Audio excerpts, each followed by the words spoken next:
Good afternoon সবাইকে। Good afternoon বলো। আমাদের বাগানে ফুলকপি হয়েছে, এখন আমি আর আমার ছেলে ফুলকপিগুলো তুলতে যাচ্ছি। ঠিক আছে, তো ফুলকপিগুলো তুলবো, স্যার তুলবেন। তো চলো, অত বড় হয়নি কিন্তু মোটামুটি হয়েছে তাও। ঠিক আছে, তো চলো তাহলে আমরা তুলি, তোমরা দেখো। চলো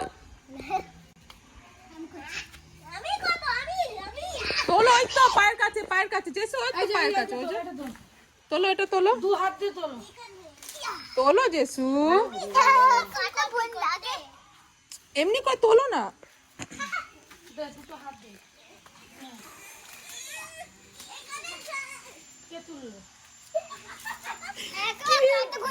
আচ্ছা তোলো, রাখো রাখো। থ্রো করছো কেন বাবু? ওইটা ছোট ছোট, ওইটা বড় এসছে, বড় না। তোল,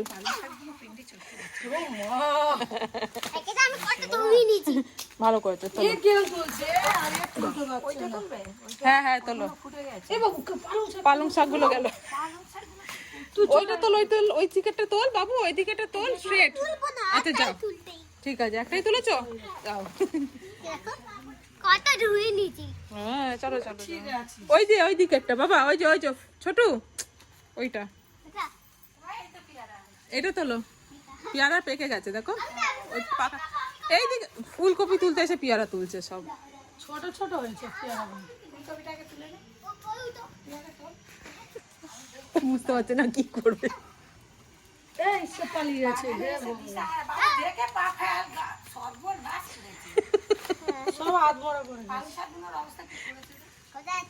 ওরাই তো খাবে।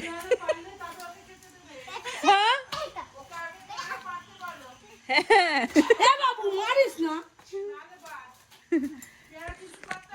ফ্লাফি, এই ফ্লাফি বলছি, দূর। এই ছোট, এইদিকে এটা তোল না বাবু, এই ফুলকপিটা।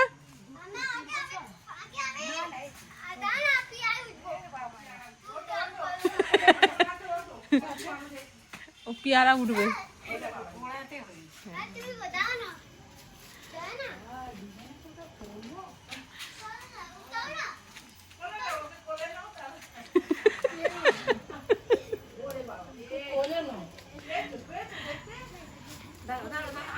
আমি যেটা বলবো সেটাই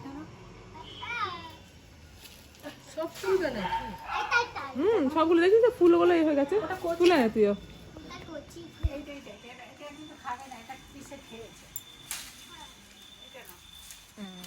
ওইগুলো তুলে দে পুটি, ওগুলো সব ইয়ে হয়ে গেছে, ফুল হয়ে গেছে এগুলো। হ্যাঁ এই দিকেরটা কর, হ্যাঁ নিয়ে নে।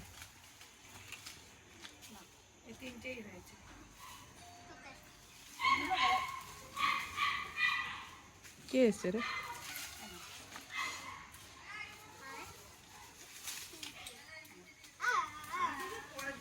এই মিস এসে গেছে।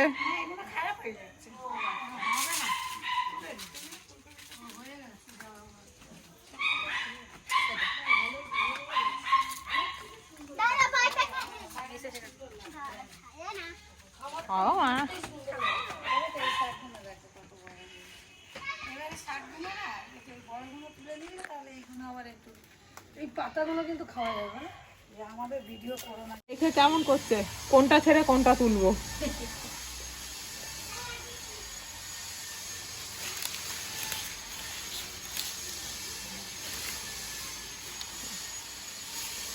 ওই বললো তোর সুব্রত দা বললো যদি মাঝখানে ওই মাটি দেওয়া হতো, মাটি দিতাম তাহলে বড় বড় হতো।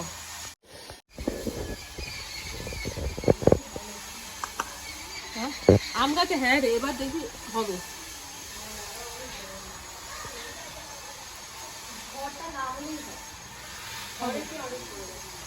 প্রত্যেক বছর একবার করে ঝড় হয়, এবছরে কি আসবে দেখ।